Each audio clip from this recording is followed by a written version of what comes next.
ராஜேஷோட brother, எங்கள் brother சத்யன்னு பேர். எங்கள் அப்பா அம்மாவுக்கு 4 பிரதர்ஸ், சன்ஸு, ஒரு டாட்டர். இந்த 4 பிரதர்ஸில் மூத்தவர் தான் ராஜேஷ் அண்ணன். நான் கடைசி 4th சைல்டு. அவர் சிறு வயசுலேருந்து நடிப்பில் ஆர்வம் கொண்டவர். அது எனக்கு விவரம் தெரிஞ்சதுலேருந்து தெரியும். அவர் ஸ்கூலில் படிக்கும்போதுலேருந்து நான் நடிகனும் ஆகணும்னு ஆசைப்பட்டார். அதே மாதிரி சென்னை வந்து கல்லூரியில் படித்து முடித்து ஆசிரியர் ஆனார். ஏன் ஆசிரியர் ஆனார்னா, ஆசிரியர்னா லீவு நாள் அதிகமாக கிடைக்கும், நாடகங்கள் நடிக்கலாம், சினிமாவுக்கு ட்ரை பண்ணலாம்.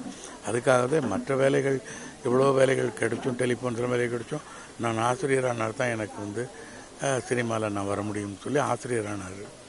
ஆசிரியர் வேலையில் இருக்கும்போது அவர் முயற்சி பண்ணுவார், சினிமாவுக்கு நாடகங்கள்லேயும் நடித்தார்.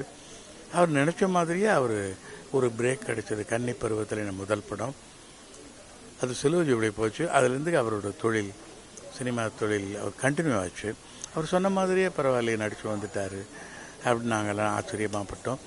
அது மட்டும் இல்லை, அவர் பழகுற விதத்தில் எல்லாருக்கிட்டையும் அன்பாக பழகுவார். கன்னியாகுமரியிலேருந்து மெட்ராஸ் வரைக்கும் பார்த்திங்கன்னா ஏராளமான ஃப்ரெண்ட்ஸு, ஆயிரக்கணக்கில் லட்சக்கணக்கில் ஃப்ரெண்ட்ஸுன்னு சொல்லலாம். அவ்வளோ பேர் இன்றைக்கி ஃபோன் பண்ணி முடியலை, என்னால் அட்டன் பண்ண முடியலை, அவ்வளோ நபர்கள் ஃபோன் பண்ணுறாங்க. அது பப்ளிக்லேருந்து, பீப்புள்லேருந்து, அரசியல்வாதிகள்லேருந்து, பிஸ்னஸ் பீப்புள்லேருந்து, சினிமா கலைஞர்கள்லேருந்து எல்லாருக்கிட்டையுமே அவர் அன்பாக பழகுவார். மனிதர்கள்ட்ட மட்டும் இல்லை, அந்த பட்சிகள், பறவைகள், அனிமல்ஸ் எல்லாத்தையும் கொஞ்சுவார். எல்லாருக்கிட்டையும் அன்பாக இருப்பார். அதனால் ஒரு அன்பான மனிதர், மனிதநேயமிக்கிறவர். ஒரு பிளானிங் அவர்கிட்ட இருந்தது சிறு வயது மேலே. எனக்கெல்லாம் அது இல்லை. அதனால் நான் வாழ்க்கையில் எவ்வளோ விரயம் பண்ணிட்டேன். அவருக்கு வாழ்க்கையில் பிளானிங் இருந்தது. நடிகனாகணும். அதே மாதிரி நடிகனானார். நடிப்பு ஒரு 90க்கு பிறகு படங்கள் குறைஞ்சதும் அவர் வந்து வேறு பிஸ்னஸ் எல்லாம் பண்ணணுன்னு ரியல் எஸ்டேட்டு ஆரம்பித்து அதுலேயும் அவர் வருவாயை ஏற்றிட்டு இப்போ கடைசிக்கு நேரத்தில் அவர் எந்தவித ஒரு கஷ்டமும் இல்லாமல் நல்ல வாழ்க்கையை அவர் மேற்கொண்டு இருந்தார். கடைசியாக அவர் வந்து ஏன்னா ஒரே வீட்டில் நாங்கள் இருக்கோம். நான் பேச்சுலர், அதனால் அவர் வீட்டில் தான் தங்கியிருக்கேன். அவர் காலையில் 5:45 எனக்கு ஃபோன் பண்ணி என் ரூமுக்கு வரும்போது என் பையனையும் அழைச்சிட்டு வான்னார். நான் வந்து பையனையும் அழைச்சிட்டு நாங்கள் 2 பேரும் அவர் ரூமுக்கு போனோம். உள்ளே போனதும் உட்காந்துருந்தா நைட்டு பூரா தூக்கம் இல்லை, எனக்கு சுகம் இல்லைடா, ஒரு மாதிரி வீசிங் ட்ரபிள் இருக்குது, மூச்சு திணறல் இருக்குது, பல்ஸ் ரேட்டெல்லாம் குறைஞ்சி போயிருக்கும் போல் இருக்குது, பார்ப்போம்மா அப்படின்னாரு.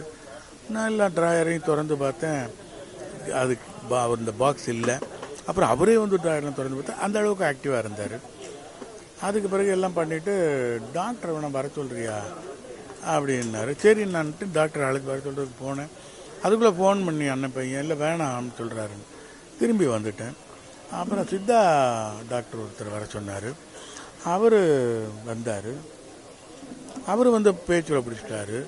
ஸோ அவர் வந்து அவர்கிட்ட உற்சாகமாக அவர் பேச ஆரம்பிச்சிட்டார். அதனால் இந்த வியாதியை, டிசீஸை அவர் யோசிக்கலை. கடைசியில் ரொம்ப அவருக்கு கண்ணெல்லாம் ஒரு மாதிரி எழுந்திருக்க முடியலன்னும் போது தான் பழையபடியும் ஆம்புலன்ஸ் வர சொல்லி டாக்டர்கிட்ட போவோம் அப்படின்னுட்டார். உடனே ஆம்புலன்ஸ் வர சொல்லி அவர் ஆம்புலன்ஸில் ஏற்றுனதும் இங்கே 2 பேரையும் பார்த்தாரு. அவர் படுத்தார் ஆம்புலன்ஸில். அப்புறம் கடையில் லைட்டாக கண்ணு சொருகிற மாதிரி தெரிஞ்சுது, எனக்கு பயந்துட்டேன். அப்புறம் ஆம்புலன்ஸ் கிளம்பி போயிடுச்சு. ஒரு 15 நிமிஷத்தில் அண்ணன் பையன் ஃபோன் பண்ணி அப்பா இறந்துட்டார் டாக்டர் சொல்கிறாருன்னு. ஸோ அங்கே ஆம்புலன்ஸு மியாட்டோ ஹாஸ்பிட்டல் போகிறதுக்கு முன்னாடியே இறந்துட்டார். திரும்பி வந்து எங்களால் நம்பவே முடியல.